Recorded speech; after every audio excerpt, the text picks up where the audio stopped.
Hoy, good morning, good morning, good morning, good morning, good morning.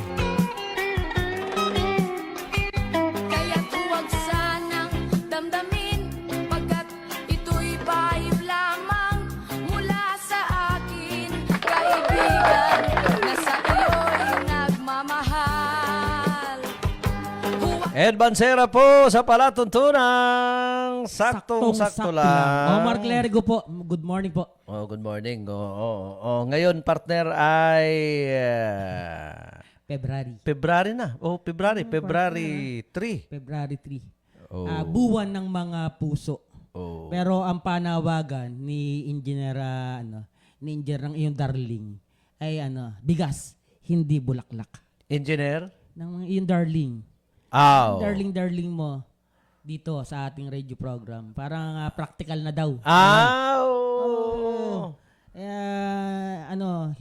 Bigas, hindi bulaklak. Yun ang panawagan niya. May mga sa Facebook, may mga nakikita ka na nagbablog. Imbis na, tama ka, imbis na bulaklak, Or materials yung binibigay.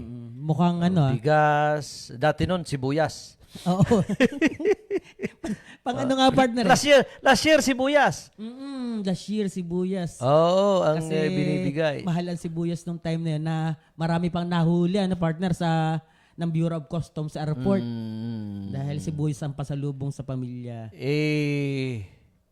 Pwede naman, depende yan sa mensahe nung ibibigay mo. At ikaw, partner, anong ibibigay mo? Ako, partner, mukhang papatol ako, sasabay ako doon sa panawagan ni Madam Beb na Bigas. Bigas. Hindi, mas maganda may bigas at May, may bulaklak. Yung partner, wala ngang pira. Oh. Mahal. Hindi, mas mahal yung bigas. Yun nga, partner Oh. Yung bulaklak kasi may Bulaklak, nabibili ka meron ng dyan 25 yung pesos. bulaklak ng kakawate. Pwede na. Yan. Oh. Anyway, Sige. yan ay bahagi lamang ng kung ano ang... Hoy, partner good morning. Good morning kay Marcon, kay former councilor ng Barangay Parang. Marcon Dapito. Oo, si Kuya Marcon ay may mga request tayo dyan na... Hoy, kumusta na ang yung Kumusta na ang yung mayor ng Victoria, Kuya Marcon. Kasi itong pare ko, itong dyan sa Victoria, nagbabalak, isa sa mga kaibigan ni Kuya Marcon, ay itong si Insyong, tama ba? Insyong. Oo. Nagbabalak pumalaot Nagbabalak, sa magulong politika. Oo, kumandidatong mayor dyan sa bayan ng Victoria. Alam mo minsan, hindi, ngayon pa lang, Pero partner tama yan. Tama yung ginagawa ni Konsehal Marcon na may manok siya. Ipinakikilala na agad sa atin para malinaw na hindi na paipis-ipis. Kung lalaban, sabi nga dati ng ilang politiko, kung lalaban ka, magsabi nga na agad, maaga-aga pa. si Kwan din, nagpahayag na sa kanilang grupo, si Jojo Perez? Valencia. Valencia. Pares Jojo yan Jojo Valencia at Jojo Perez. Jojo Perez, talagang nagsasabi naman siya na talaga siya muling lalaban. And then, si Jojo Valencia, nagpahayag na, in public, may announcement na siya doon sa grupo nila, nakakandidatong vice governor. Alam naman ninyo, pare ko, partner, sa kalalagayan ng politika dito sa ating lalawigan, maraming nag-aagawan na kumandidatong vice governor. If ever na itong si kasalukuyang vice governor E.G. Falcon, ay pumalaot sa larangan naman ng kongresista dyan sa Segunda Distrito. Yun ang plano. Oo. Marami kasi ang advantage mo, sasamantalahin ito sa vice governor candidates ang kalakasan ni kasalukuyang Governor Bonsdolor. Mm. Kasi may kanyan may domino effect yan Oo. Pero partner sa lalawigan natin wala akong makitang tipong kagaya ng mga politiko kagaya nitong sinayang sa Albay, nitong sina Salceda, governor, congressman, pauli-uli lang mayor. Partner hindi natatalo, hindi nawawala sa lado. Taon-tao every 3 years nandiyan siya. Tatapos ang Hindi, term. may magandang track record kasi. Partner, partner Yun ang sinasabi ko. Pero wala akong nakikita sa Mindoro na ganun ang status. Maliban dito kay although may isang talo itong si Congressman Arnan Panaligan. Pero ito yung isang nakikita ko na halos parang ganun. Tatapos ang turn, tatakbo sa ibang posisyon, tataas ang posisyon or bababa sa ibang posisyon, panalo. Tama yung binabanggit mo partner magandang track record. At sana makakreate din sa ang Mindoro nung ganitong tipo ng si Bonsdolor may talo yan partner si Congressman Arnan, alam ko ang talo niya yung sa governor. Kalaban itong si Congressman Alfonso Umali na almost 125 votes ang lamang lang. Pero yun ang nakikita ko lang dito sa Mindoro na si Congressman Arnan, yung credibility at saka yung sabi mo nga, yung track record ay okay. Kaya hindi matalo-talo. Sa history ng mga politiko mula nung ikay naging tao sa Kalapan. Hindi, sa mataas na posisyon. Kasi kung titingnan natin yung mga ilang politiko na walang talo, itong si Bokal Idil Ilano, parang nagchichis ito Oo nga. Nagchichis ito Urong sulong, meaning Partner, pumupunta siya sa konsyal ng Kalapan, aatras board member, ngayon magko-konsyal ulit. Yun ang ibig ko sabihin ng parang cheese. Parang dama. Parang dama. Oo. Pero sa mataas sa posisyon, kunya, tama sa'yo, sa gubernatorial. Pero, ito namang binabanggit natin na malaking lamang kapag ikaw ay sumama ngayon sa kandidatura ni Governor Bonsdolor dahil nga sa sinasabing walang mag-u-oppose, walang makakalaban. Ngayon, wala pang nagsasabi. Wala pa. At kung titingnan natin, partner, babasahin natin yung mga nasa political bloodline, kung tawagin. Walang pupwede pa sa panahon ngayon na lumaban na governor dahil yung makikisig na mga leader, tulad ni Congressman Boy Umali, sinabi niya, magre-re-elect ako. Pero partner sabi nga natin, wag pipiho. Dahil tayo may ilang mga nakausap na rin tayong politiko. Sabi natin, kung talagang panlaban, di mag-issue base ulit. Alam mo partner, sabi sa akin, laos na yung issue base mo yan. Ibig sabihin, wala kang pinupunto. Kung lalaban ka rin lamang, sa kagaya ni Congressman ni Governor Bonsdolor, tapos susumalin mo yung sinasabi ng mga tao na issue based at wala kang paniniwala dun, huwag ka na nga lumaban. Ang kuha naman kasi, ang totoo niyan, pagdating sa eleksyon, marami talagang magsisipaglabasan dyan ng mga samut-saring positive o negative. At negative. At ako naniniwala na mas maganda na kung ikaw ay oposisyon, kasi ang tingin ko mas titingnan pa rin ng mamamayan yung binabanggit mong issue base kisa dun sa plataforma de gobyerno. Tama. Ako sa akin lang naman to. Kasi number one, karamihan na kandidato pag may plataforma de gobyerno, at hindi naman kapanipaniwala, ay sumisimplang. Dala na ang mamamayan. Dala na partner, puro pangako, puro plataforma, gobyerno. Pero simple lang naman ang sinasabi.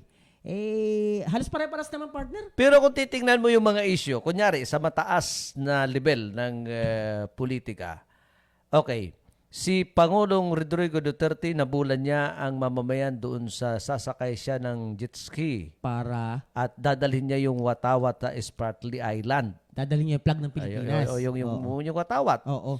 Oo, ang daming kwan dito. Ang daming nabudol. At nagpalakpakan ng mga tao. Mm. Sigawan pa, ano? At sinabi niya na ang drugs ay bigyan siya ng 3 months. 3 months. Oo. Oo.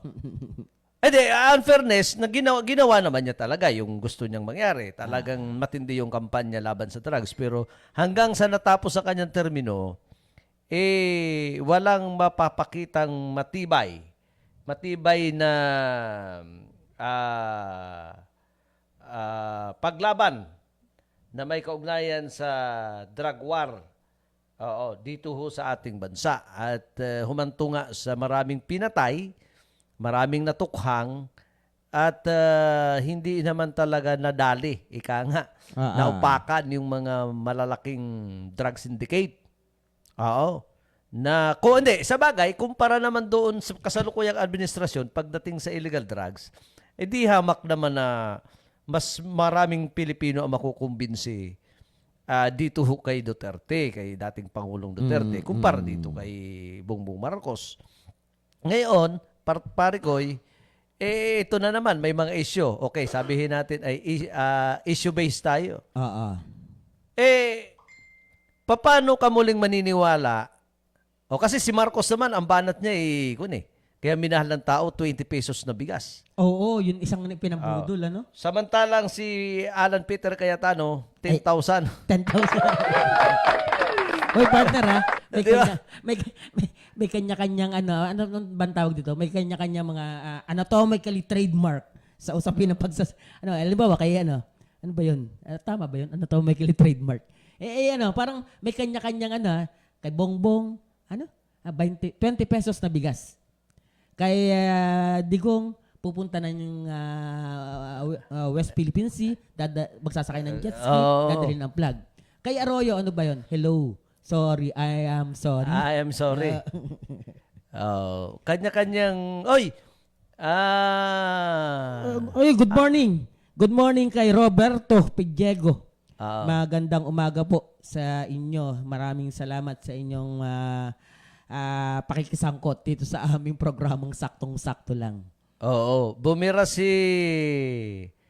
former Senator Gringo Hunasan. Oh. Ang panawagan ni Senator Gringo Hunasan ay magpulong yung mga presidenteng buhay pa. Kaya ako sinabi, dahil ang sabi niya, kailangan magpulong si Digong, si Irap, si GMA, at saka si Bongbong Marcos. Oo, kasi patay na si Pinoy, patay na si FBR. Sabi niya para sa... Ako naniniwala na dapat. Ako naniniwala sa sinasabi ni Partner, Supremo... Yung meeting ba ay for what? Yung meeting, Gringo Hunasan. yung gustong mangyaring meeting ni former Senator Gringo Hunasan, para saan?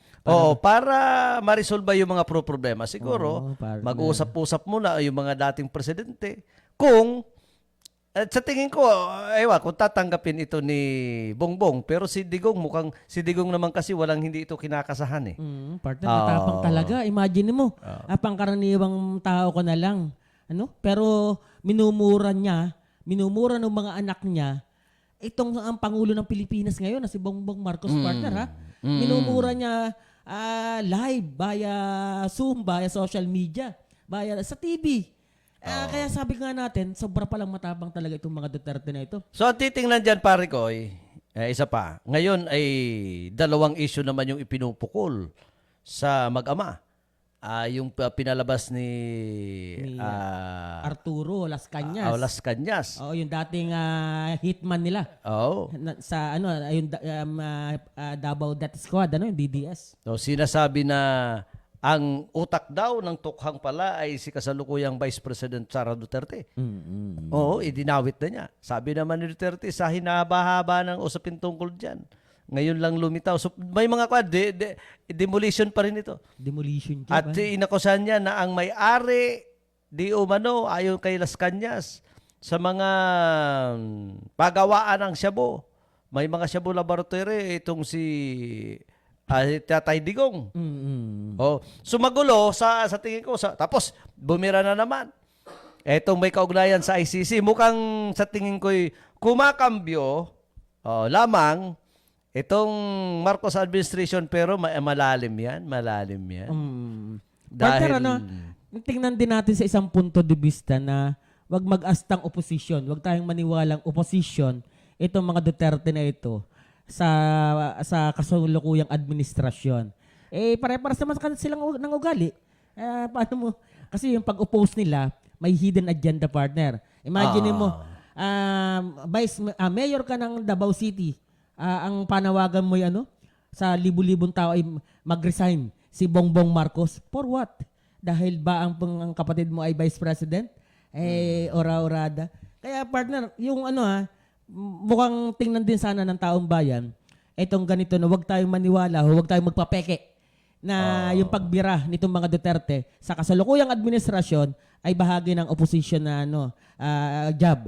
Yan po ay isang malaking peke. Oo, ere, magandang umaga kay Konsyal Porto. Konsyal Sabas. Morning. Good morning po, good morning. Alam mo, partner, kung titingnan natin, karamihan sa nag-o-oppose, mula dyan lang sa administrasyon ni Marcos, hanggang pababa. Karamihan sa mga nag-o-oppose, sa mga kumukontra, yun yung may alam. Yung may alam ng mga modus-modus. At karamihan dyan, yung hindi napagbigyan ng kanilang kagustuhan. Posisyon. Oo. Di ba? Ito naman, kaya naman talaga pumalag itong si Tatay Digong dahil nga sa nabuking at may kaugnayan dun sa intelligence fund. Di ba? Kung bakit pumapalag ngayon dahil inalsan ng 51 million billion pondo yung kanyang anak na si Baste. Si Vice President. Si Pulong. Bukod doon kay Pulong, yung kay Vice President. Yung nga pala intelligence fund. Ngayon, yan ang punot dulo niyan. Yan ang punot dulo. Tapos, siyempre, papunta sa politika. Ngayon, ito namang si Amy, alam nyo, sa tingin ko, Playing safe, nagpapagitna lang kunyari itong si Amy. Pero sa tingin ko, isa ito sa mga political spy ng Marcos administration na kunyari hindi nasasaktan sa mga bira ng kalaban, kunyari sila pa rin ni Sara Duterte magkaibigan. Pero deep inside, mga kababayan kong Pilipino. Partner, nakakatuwa ito si Amy Marcos na nung nagmura at pinagmumura ang kanyang kapatid na Pangulo ngayon ng Pilipinas. Take note po quote on quote.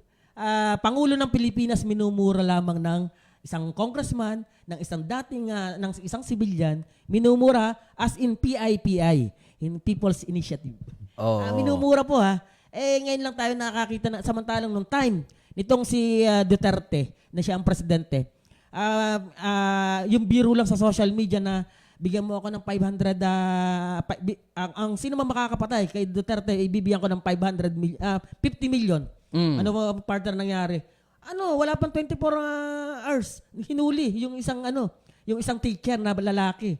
At yun daw ang nagpakalat ng ganung Pero ganun kabilis ang responde agad ng mga kapulisan sa utos ni Duterte. Pero ngayon partner sobra pwede nang kasuhan si Duterte.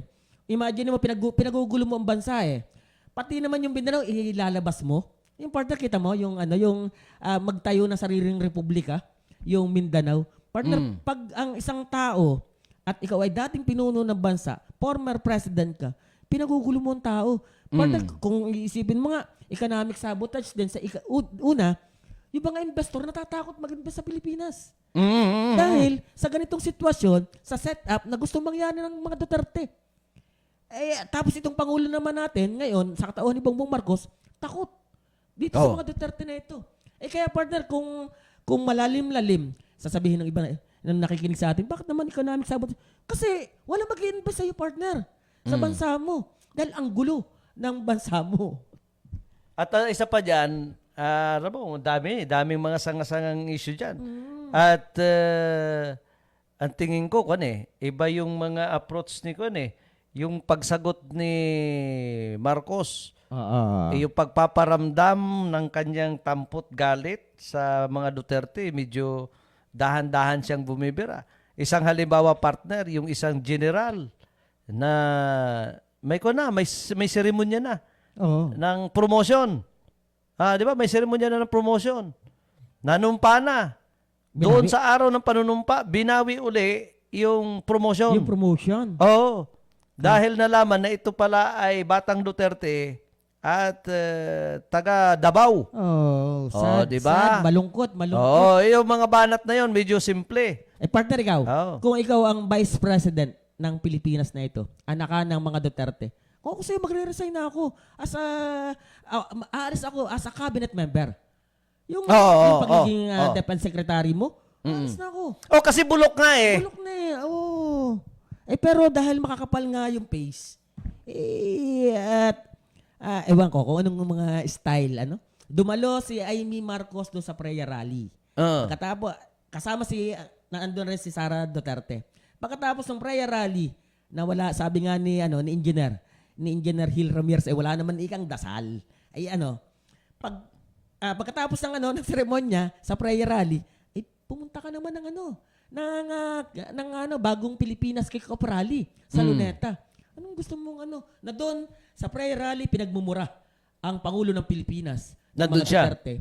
Nandun yung si Amy Marcos, yung kapatid. Partner, kung ikaw ay masakit yun. Baka politika, People's Initiative ka nito. Mabigat, partner. Pero yung yung People Initiative, ang tanong nga ng ating mga kababayan, tuluyan na bang patay na? Kasi sinuspindi na ng COMELEC yung pag-entertain o pagbibilang o pagtanggap ng mga... Kaya nga, ang tanong natin dito, doon lang ba yung kumukontra sa People's Initiative doon sa PERMA, titigil na rin ba sila? Dahil inayawan na ng COMELEC o tuloy ang kanilang pagkakalap ng PERMA, suspendido lang yung pagtanggap. Pagtanggap. Yun ang babantayan natin. Or tuluyan na ring magwi-withdraw itong mga nasa likod na sinasabing. Pero partner nung hindi na tumatanggap sila ng PERMA galing ng mga signature campaign papers galing dito sa PERMA na isang samahan para ipagpatuloy itong charter change at baguhin yung amyandahan yung constitution. Partner, pagkatapos na suspend ng COMELEC na hindi na sila tatanggap, partner, pwede nang bilangin dahil nakuha na yung kabuang porsyento. Hindi, maging sa pagbibilang.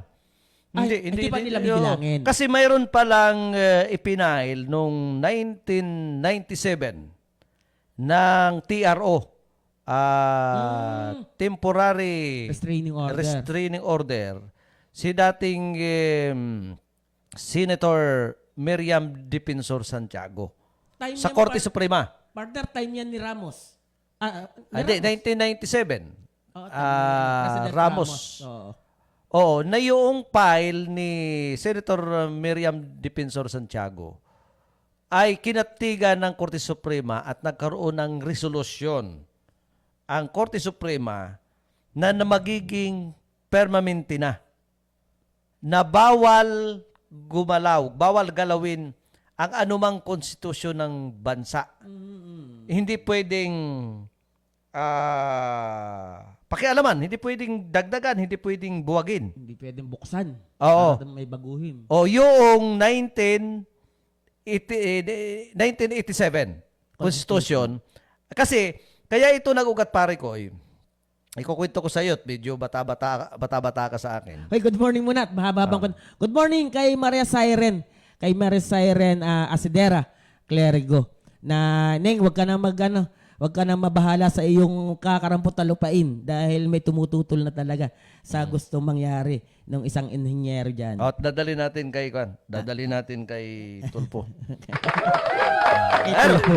Sige partner, ituloy mo yung kwento mo. Ngayon, kasi di ba tanda mo mayroong tsa-tsa noong araw. Basta may mga terms sila dyan kung paano gagalawin ang 1987 Constitution. Nagalit si Senator Miriam Defensor Santiago. Nag-file siya ngayon sa Korte Suprema na itigil. May mga legal words siyang inilagay doon.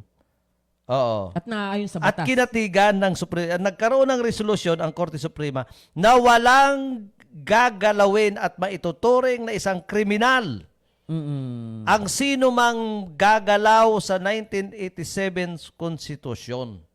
At yan ay alam ng COMELEC bilang abogado yung ating chairman. Kaya nung makita ng Commission on Election na may pumapalag at mayroong sumususog doon sa petition ni dating Senator Miriam Defensor Santiago at mayroong resolution ang Korte Suprema na bawal. Ala na, hindi pwede. Hindi pwede. So nakita ngayon ng COMELEC, teka muna, sasabi tayo. Yeah, na hindi naman siguro naiintindihan. Although maraming abogado ho dyan sa Kongreso. Mukhang partner, nung time na yan, sa Senate, si Miriam lang ang tumututol doon sa amyandahan nga itong Constitution. Nung time ni FBR yan. Oo, ni 1997. Ngayon, ang sabi ng isang abogadong kausap natin, pwede naman. Kasi lahat naman na ba, yung kasing yung batas, lahat ng batas na yan. Ginawa yan ng magagaling na mga mambabatas din. Yan ay bubuwagin din ng mga magagaling na mambabatas pag hindi na angkop. Pag Hindi na angkop sa kalalagayan ng bansa. Kasi tama, partner. Hindi na angkop eh. Pabago-bagong kalagayan sa pabago-bagong sitwasyon. Ngayon, kailangan pala, bago mo, ito nun, ako na may naniniwala, hindi ako abogado, pero naniniwala ako doon sa sinabi niya. Pero nung isang araw, kita Bago nagbabasa ka ng isang logbook. Bago pala, tama naman eh, bago pala magkaroon ng pagbabago o balakin o magbalaka nang baguhin ang anumang sanigang batas, kung anuman ang resolusyon nito, katulad itong 1987 Constitution, may resolusyon ang Korte Suprema. Kailangan palang kalagin muna, kumbaga sa gulong, paano mo maalis ang gulong na flat at magpapalit ka, kalagin mo muna yung tornilyo. Ngayon, pabulaanan, i-break muna, alisin muna. Alisin muna yung temporary restraining order na nagkaroon ng resolution ang Korte Suprema, doon sa petition ni Senator Miriam Santiago. Pag na-break yon, naalis. Yung resolution na yon, Korte Suprema ang magdedetermine. Kunyari, may magko-contest. Kunyari, Congressman Clerigo, Attorney Clerigo. Pwede bang paabulaanan natin o amyendahan natin o buwagin natin yung resolution ng Korte Suprema na walang pwedeng galawin sa anumang batas na umiiral sa bansang Pilipinas. Pag natanggal mo yon, saka pa lang po pwede mag-entertain ng panibagong ang COMELEC ng panibagong petition o resolution na bubuksan. Kasi kailangan pala, kailangan palang reviewin mo na. Reviewin yung 1987 Constitution na gustong paltan o amyendan, dagdagan o alisin.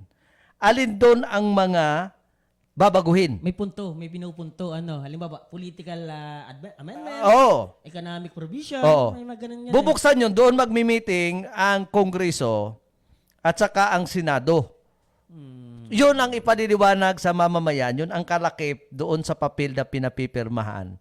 Kung papayag ka o hindi. Yan ang gusto ng Senado.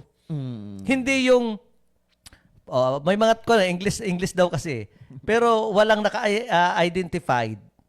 Specify. Ano sa Tagalog yung specification? Specify. Walang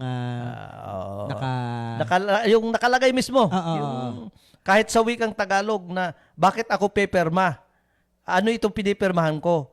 Anong particulars ng mga section sa 1987 Constitution na gustong palitan na sumasang-ayon ako bilang mamamayang Pilipino kaya ako pumirma. Yun ang hinahabol naman ng Senado. Kaya medyo nagmadali dito ang Kongreso dahil ito'y pumutok lamang nitong December eh. Nung mga una, wala pa to. So yan ho yung mga paglilinaw. Hindi naman ho kami, yung sinasabi namin dito ni partner, hindi naman to saktong-sakto lang.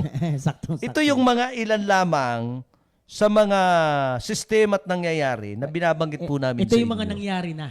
Oo, Ano, na mga kwan. isa sa dapat tingnan ng mga sumusulong.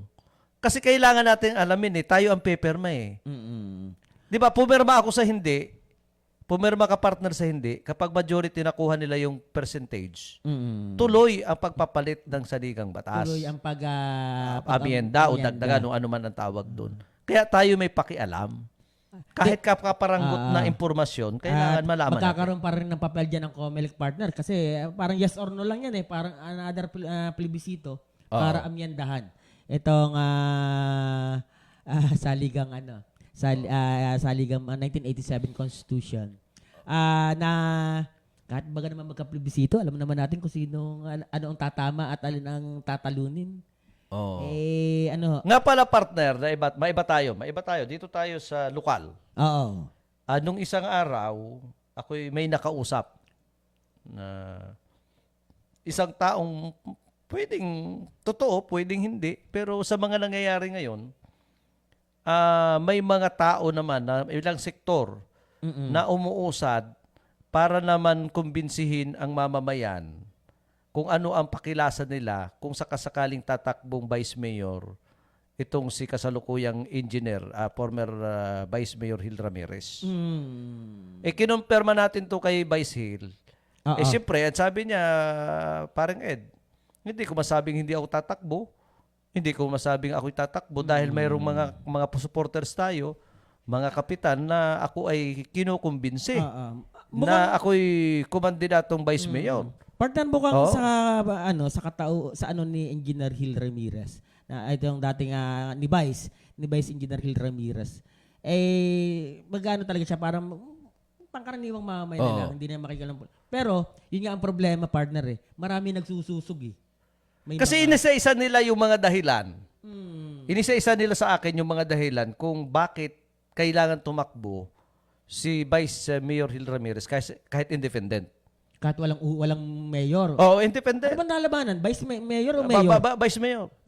Inisa-isa niya yung mga dahilan kung bakit daw gusto nilang patakbuhin na Vice Mayor. Sabi ko naman, kayo yun. Gusto nyo. Yung bang katatakbo, kung makikita gusto. mo, forte kasi ni Engineer Hil Ramirez, yung pagiging Vice Mayor, yung pagiging legislative.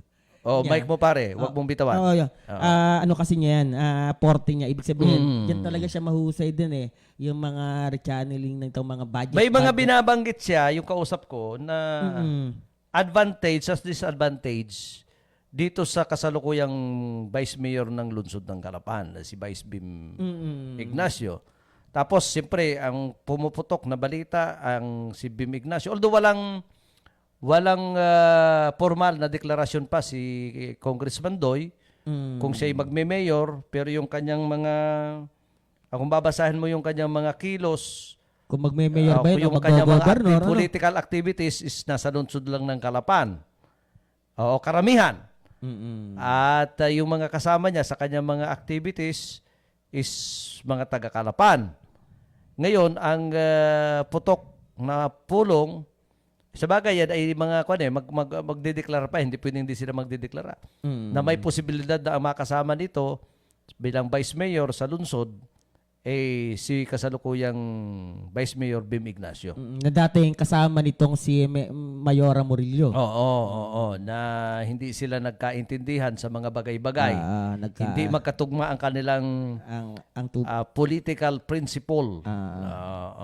Kaya pansamantalang hindi sila magsasama ngayong Valentine. Ang masamang Hindi sila magsasama. Kasi pag Valentine, dapat bati-bati. Oo, magmamahalan kayo.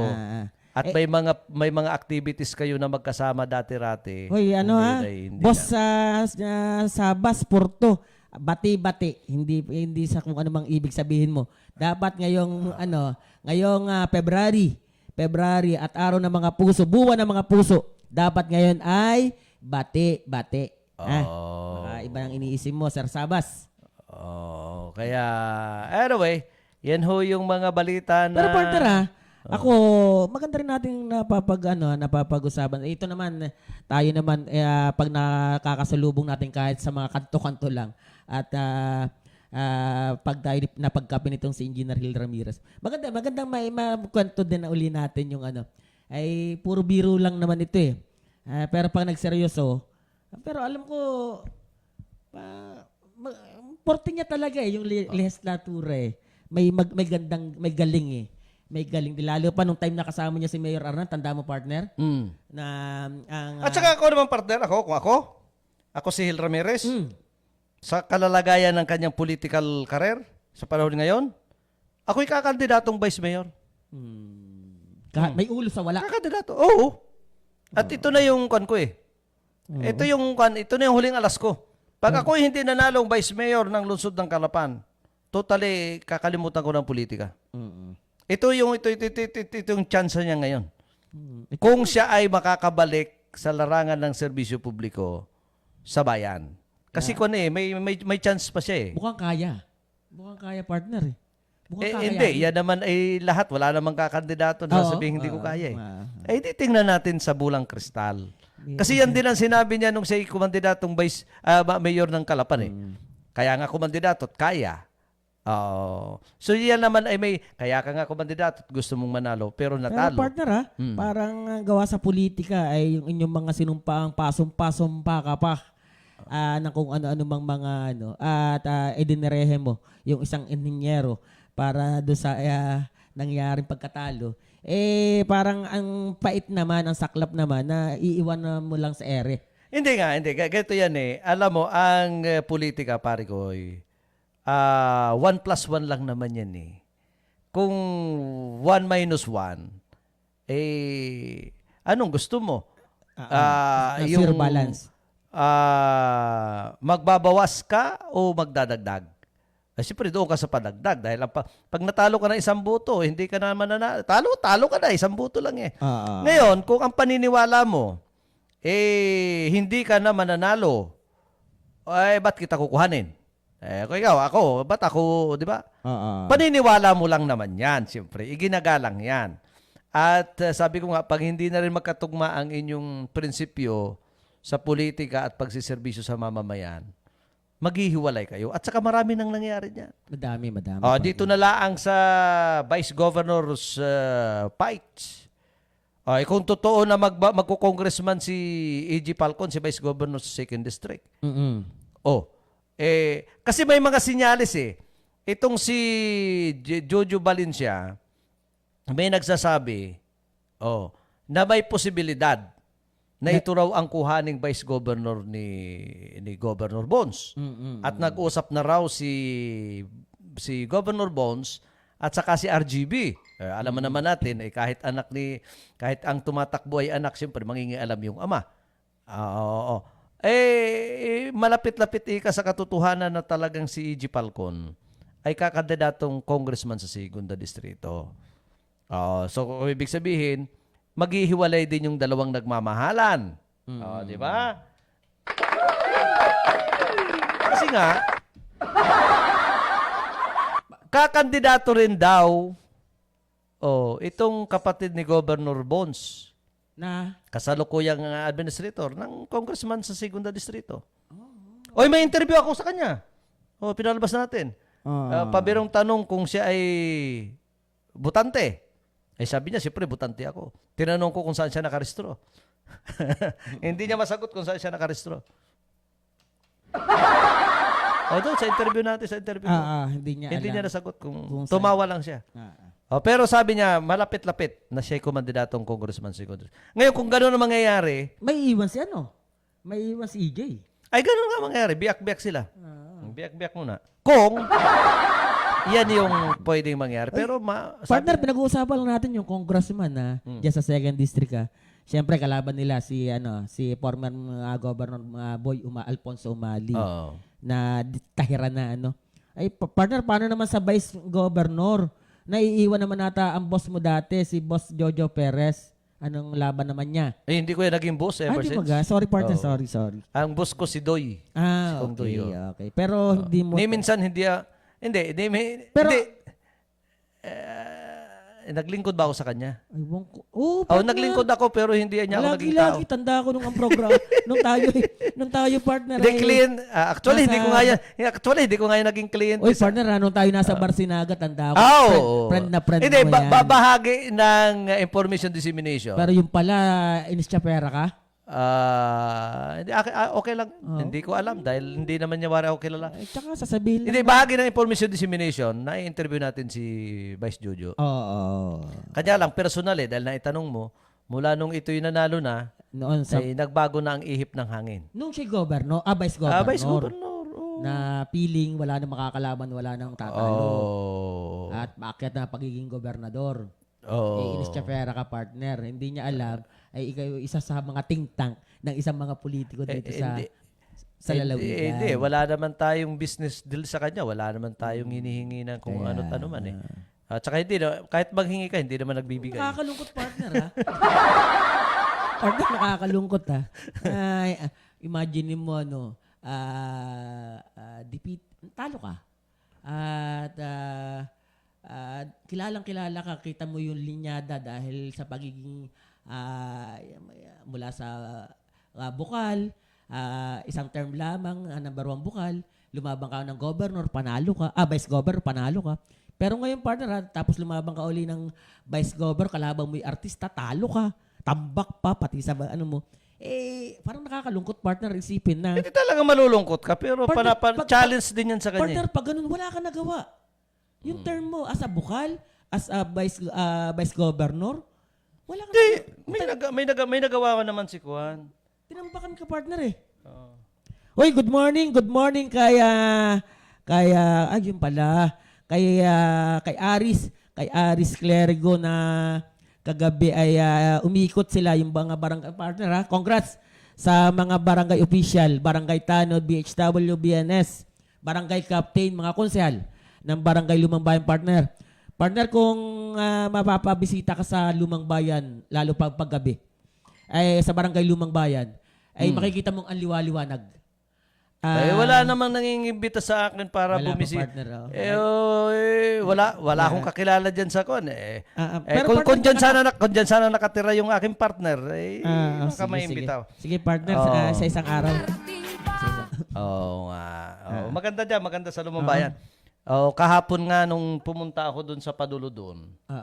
Sabi nung aking kasama, ang ganda na Lumang Bayan kumpara nung araw. Nung punta mo kahapon doon, may isang tricycle driver. Kaibigan din naman natin na lumapit sa akin. Sabi, Kuya, si Edman Serra ba yun? Sabi ko, yung niyan dito dati sa atin sa Lumang Bayan. Sabi ko, hindi ko alam, wala akong alam doon. Basta partner, hindi ko matagal akong tumira dyan. Kung transaction ba, kung project baga. Hindi, tumira ako dyan ng Minekos ko 15 years, more than. Minekos ko lang yung sinasabi niya. Sabi ko, ang basta ka ako ang ngayon nakatira yan sa may dito sa may Black Pachoka na to, partner. At di sinabi ko ang anak niya na si Utoy, si Nainay, ang engineer niyang misis. Nagtataka yung isang yung tricycle driver na nakikipagligilan pa sa hindi alam mo naman bagong Edman Serra.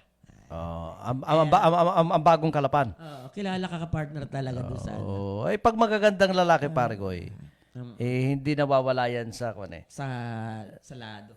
Salamat po sa mga barangay Tanod, barangay Pulis ng Lumang Bayan. Nakagabi po ay umiikot kina Chief, kina Hepe Marlo Villanueva, kina Gary, kina Tulingan, kina Kuya Aki, yung lugar mo, napag-usapan lang natin. Yes, yung lugar mo, papunta doon.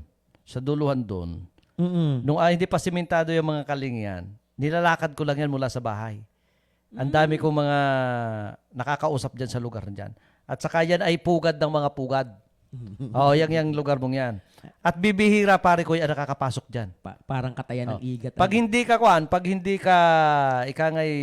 hindi kilala. Tigasin. Totoo lang, hindi ka ba yung kantuang yan? Bago, wala pa yung lodging house na yan ni paring Rodi Lasquite. Yung papunta dun sa inyo. Ang daming loko dyan. At yung papunta dito sa may Robinson, Centro Mall, yan ay gubatan pa nung araw. Yan ay tapunan ng mga kawalangian ng mga siga-siga dyan sa looban. Tambuan dati yan eh. Oo. At nung araw, pag alas 6, alas 7, wala nang maghahatid sa yung tricycle mula sa bayan, pakalampas ng tulay ng Kamilmil. Pero partner, Bibihira na. maganda na yung lumang bayan at tahimik na rin yung Pero nung araw, pinapasok ko yan. At saka maraming siraulo dyan nung araw. Mga tigasin. tulad ng mga sumusunod. Hindi naman ako pwedeng itigas-tigasin dahil mas malambot ako sa matigas. Oo. Ang dami dyan. Pero maikukwento ko lang, kapag dadaan ka dyan sa lugar na yan, at pag sinabing pupunta ako kay Kabayan, ang tawag sa akin sa lugar na yan si Kabayan. Pagpasok mo dyan, pupunta ako kay Kabayan, alam na yan, makakalusot ka na. Yan yung kwento dyan sa lugar nyo ngayon. Ayoko na, ayos na, ako na. Mababait na ang tao dyan, pare ko. Mababait na ang tao dyan. Kapag palasing-lasing ka nga dyan sa lugar yan, sa lugar mo, hindi, batagal ka na dyan. Diyan ka ba pinanganak? Diyan, partner. Hindi alam mo ang kwento. Oo. At yung mga lalaki sa madaling araw, yung mga magiinom sa madaling araw, alas 2, alas 3 sa madaling araw, dyan ang ginda niyan. Papunta sa inyo. Kasi partner May dyan, mga inihahatid. may katayan ng igat din. Tubahan kasi dyan yung business kasi dati ng tatay ko, may mga karitan na nyog. Yung tuba. Yung partner yung tao doon, inaaryandohan naman yun. Kaya minsan, yung ilang mga magiinom at saka yung magpapakatay ng igat, madali, tuba lang ang katapat murang-mura nung pare yung partner yung isang bowl ng tuba. Magkano yun? Isang shot nga ata, 75 centavos At saka yung anong araw, maalala ko lang, kasi kapag may mga lasing-lasing dyan, talaga namang inam. Ang ginagawa ko, kung ano yung gusto ng mga tarantado dyan, nung araw. Anong gusto nyo? Ay, gusto ko po ng ganito. Gusto po ng ganito. Away gusto nyo. Sige, away. Bibigyan ko kayo ng away. Barik. Bigyan ko kayo ng barik kayo. Sinasarado ko yung mula dito kay Tita Cora hanggang doon sa bahay ni Engineer Mahia. Yung kaling yun. Rough road pa yun. Haharangan namin ng bangko. Oy, si Madam Beb, nakikinig sa atin ha. Baka Hinaharangan ko yan ng bangko. Madam Beb, kita mo, nilalayo ni Boss Ed yung kwentuhan. Sinasabi ko lang kanina. Sige, inom kayo. Ayan. May isang nanawa. Yun. Titino ba kayo? Hindi. Boss, titino na ako dahil ginagarutin ako ng asawa ko. Bakit? Hindi na ako nauwi dahil alak na lang lagi ang laman ng tiyan ko. Ang kalambing. Pinaiinom ko. Alak pala ang gusto mo. Hindi, maglakla ka dyan. Away ang gusto mo.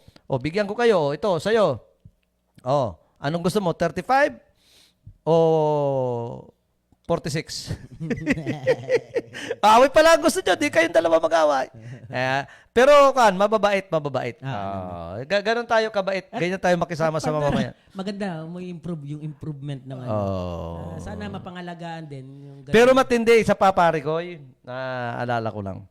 Yung napapanood naman nila sa TV, yung ginawa nung isang team ng PNP. Oo, partner. Doon sa Chinese national. Kala ko sa pelikula lang yun.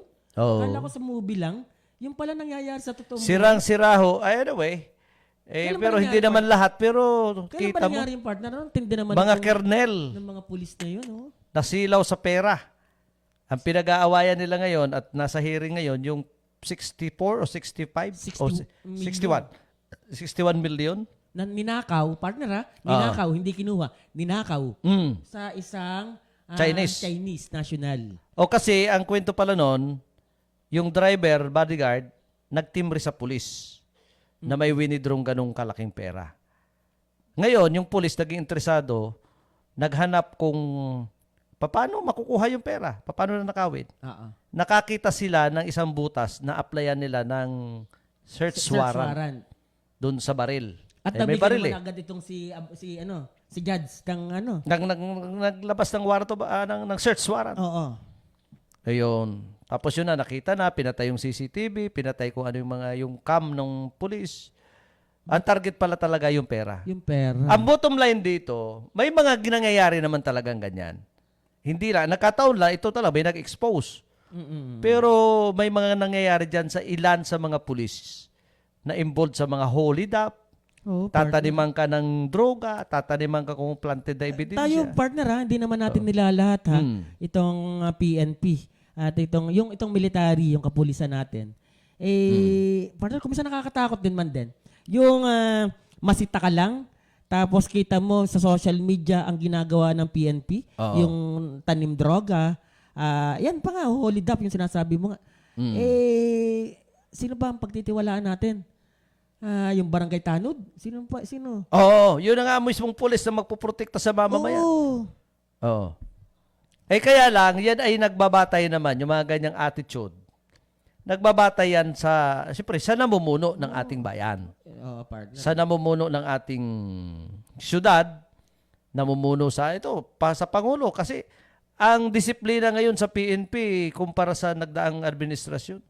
Actually, ako hindi kontra kay Tatay Digong.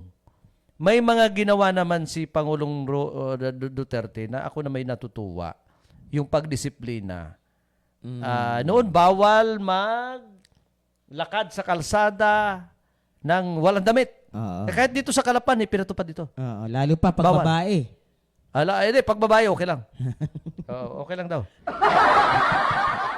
Ng tao. Kasi may mga naglalakad dyan sa kalsada na wala naman talagang saplot. Ibang usapan ho yan. Isang halimbawa, bawal yung yung bawal manigarilyo. Oo, bawal manigarilyo sa pampublikong lugar. Oo, iwan ngayon kung ito'y city ordinance na pinatutupad nung panahon ni Doy. Doy. Ni Congressman Doy dati. O yung mga balasubas na tricycle driver.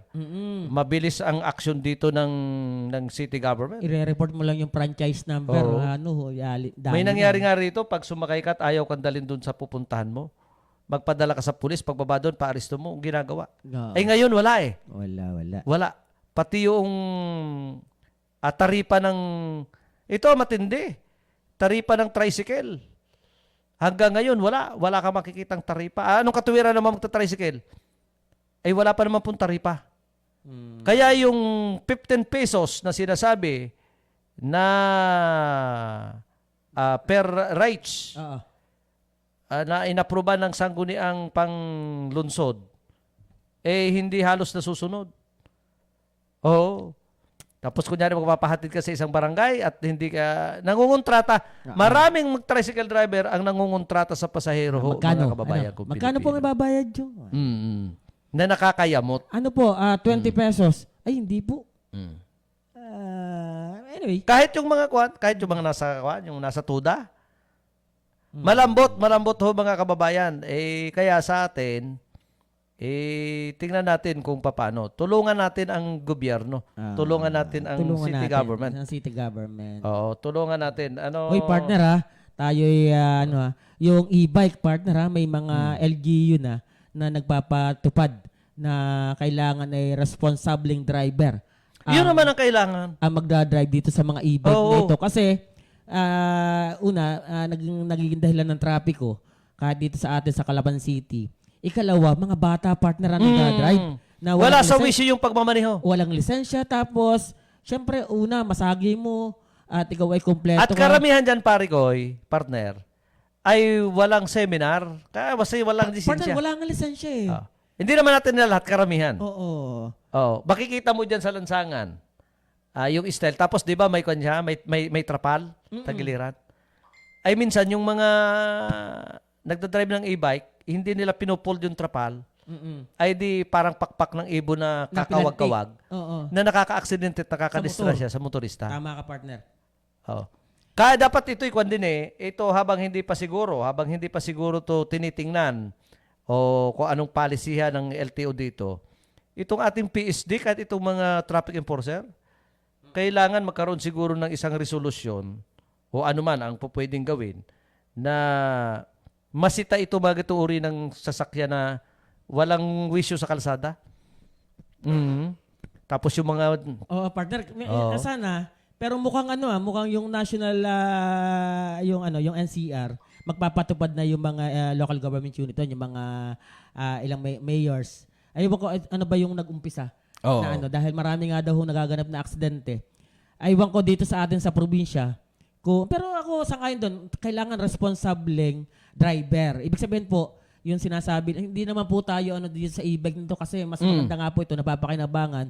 Yung transportasyon po kasi ay yung paggamit ng gasolina limitado dahil kuryente lang ho yung ilang charge lang ho ng almost 8 hours.